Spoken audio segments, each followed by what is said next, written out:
अस्सलाम वालेकुम जी viewers, welcome to my channel English learning. Viewers, हम कर रहे हैं daily use English sentences, short but useful English sentences. छोटे छोटे फ़िक्रात जिनको आप बोल के जो है वो रोज़मर्रा ज़िंदगी में आप इंग्लिश बोल सकते हैं, इजीली इनको लर्न कर सकते हैं। जब चाहें आप इंग्लिश में बात कर सकते हैं, हर फ़िक्रा जो है वो इंग्लिश में अदा कर सकते हैं। तो आज का जो हमारा फर्स्ट सेंटेंस है वो है जी, तुम्हारा जिप खुला हुआ है। Your zip is unzipped. Your zipper is unzipped. Your zipper मतलब कि जिप, अनजिप्ड के मतलब खुली हुई है, अनजिप्ड मतलब कि खुली हुई है। अपना मुंह बंद रखो। Zip up your mouth. Zip up मतलब कि बंद रखना, योर तुम्हारा, माउथ मुंह। जिप अप योर माउथ, अपना मुंह बंद रखो। नेक्स्ट है, बीच में टांग मत अड़ाओ। Please don't interfere.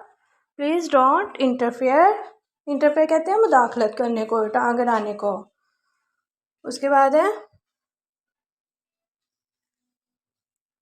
बड़े बड़े शहरों में छोटी छोटी बातें होती रहती हैं। Small things happen in big cities.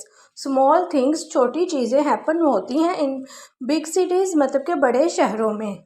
Things चीज़ें, बिग बड़ा, सिटीज़ शहर, सिटीज़ ज़्यादा शहर। जो कुछ मेरा है वो तुम्हारा है। Everything of mine is yours. Everything her cheese, mine मतलब कि मेरी, इज़ है, योर्स तुम्हारी। Everything of mine is yours. उसे सारा शहर दिखा दो या उसे सारे शहर का चक्कर लगवा दो। Take him round the city. Take him round the city. उसे शहर का चक्कर लगवा दो। Take him round the city.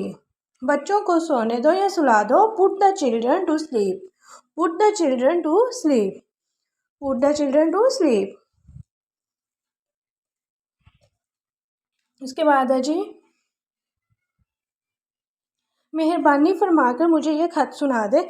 Please read this letter out to me. Please read मतलब कि पढ़ दो, प्राय मेहरबानी, दिस लेटर ये खत, आउट टू मी के मतलब, लेटर आउट टू मी के मतलब मुझे ये पढ़ के सुना दो। मैं ऊंचा सुनता हूँ या मैं मुश्किल से सुनता हूँ। आई am hard of hearing. I am hard of hearing कि मुझे सुनने में मुश्किल होती है। हेयरिंग कहते हैं सुनने को। I am hard of hearing. इस तस्वीर को दाएं तरफ मोड़ें। Turn this photo right side. Right side up आएगा। टर्न दिस फोटो, इस फोटो को मोड़ दो। राइट साइड अप के मतलब दाएं तरफ की जानिब। तुम हमेशा मुझे क्यों तंग करते हो। Why do you always annoy me. Annoy me कहते हैं तंग करने को। ऑलवेज हमेशा। वाई क्यों, डू यू कि तुम करते हो। Why do you always annoy me कि तुम मुझे हमेशा क्यों तंग करते हो। वो सूख कर कांटा हो गया है या वो हड्डियों तक घुट गया, यानी कि बहुत दुबला हो गया, जिसे हम कहते हैं ये तो हड्डियों का ढांचा ही बन गया। He has been reduced to bones. Reduce कहते हैं घट जाने को, बोन्स हड्डियाँ,